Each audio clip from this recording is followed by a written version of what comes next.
দর্শক, এই মুহূর্তে বঙ্গভবন থেকে সরাসরি যোগ দিচ্ছেন সহকর্মী দীপ্ত চন্দ্র পাল। দীপ্ত, নতুন রাষ্ট্রপতির শপথ অনুষ্ঠানের জন্য বঙ্গভবনের প্রস্তুতি কেমন দেখছেন, বিস্তারিত জানাবেন।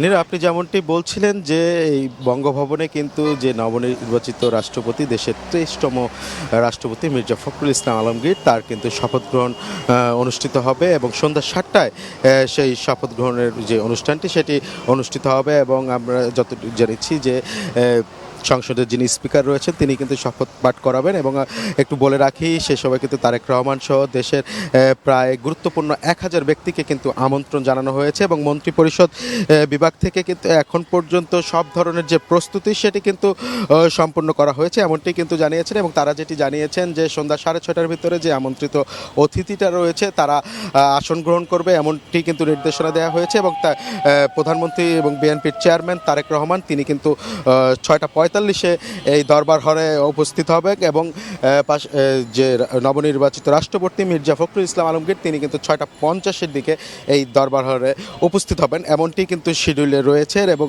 সন্ধ্যায় কিন্তু এই শপথ গ্রহণ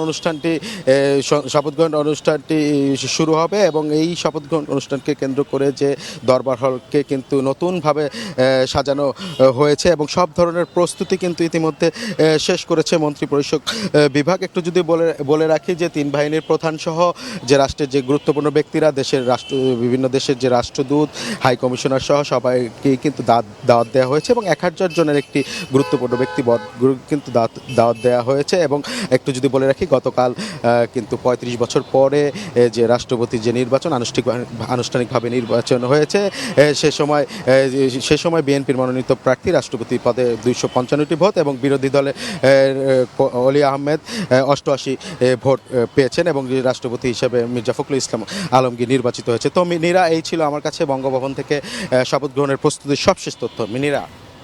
দীপ্ত, আপনাকে অসংখ্য ধন্যবাদ।